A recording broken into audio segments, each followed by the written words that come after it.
You can't make music without using theory. I don't use music theory because rules limit my creativity. If I had $1 for every time I heard someone say that in my 30 years of teaching music theory, I wouldn't be living in a rented one-bedroom apartment, that's for sure. The Oxford Dictionary defines language as a system of communication. We can't communicate through speech without using words, and we can't communicate through music without using notes. The system of communicating with words is called grammar. The system of communicating with notes is called music theory. If you're using notes, you're using music theory. Therefore, it's impossible to make music without using theory. The only choice songwriters have is whether to use it consciously or unconsciously. In other words, do we want to express ourselves consciously and therefore eloquently, or do we want to express ourselves unconsciously and therefore like 2-year-olds? When I listen to a song made by someone who claims to not use music theory, I hear the equivalent of a musical 2-year-old expressing themselves. There's nothing wrong with that if that's your thing. After all, 2-year-olds certainly have a unique way of conveying their emotions. Nobody would argue with that. However, if you prefer a mature form of expression, then you'll want to listen to someone with a deeper and more nuanced understanding of language. When it comes to speaking in our first language, we don't have to consciously think about the system underlying our communication. That's because we learned the language from such a young age.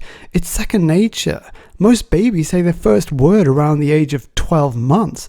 Imagine if we started music around that age too. It would also be second nature by the time we're 5, which is when Mozart composed his first piece.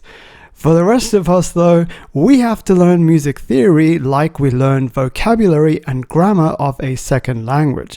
If someone thinks they can eloquently express themselves in a language they don't know by simply using their ear, good luck to them. But even with luck on their side, they're still gonna sound like a 2-year-old.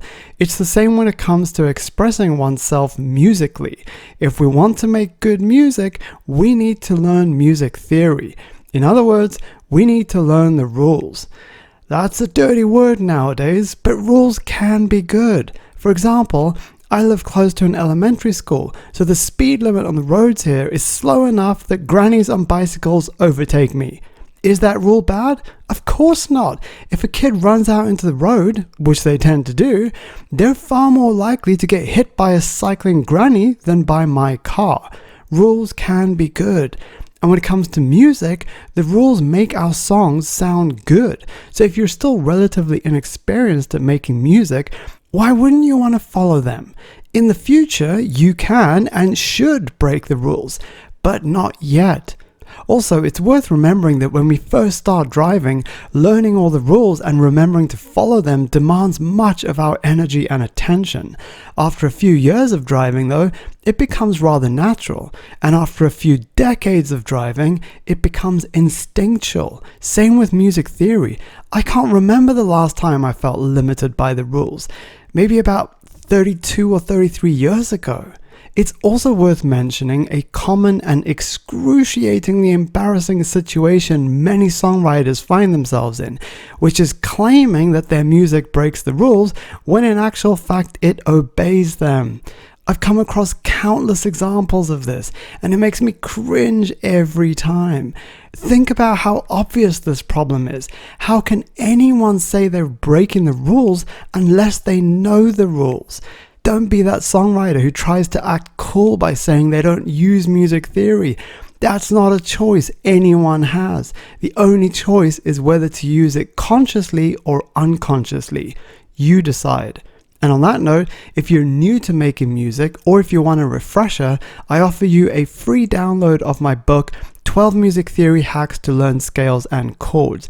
It only takes about half an hour to read, then you'll have a solid foundation of the basics. If you're ready to go deeper though, then I invite you to enroll in my online apprenticeship course, where you'll learn one method to write unlimited songs in any genre. This method guides you through every step of the music making process, from blank screen to finished song. You can find these offerings and more over at hackmusictheory.com. Happy learning and welcome aboard the Songwriters Arc.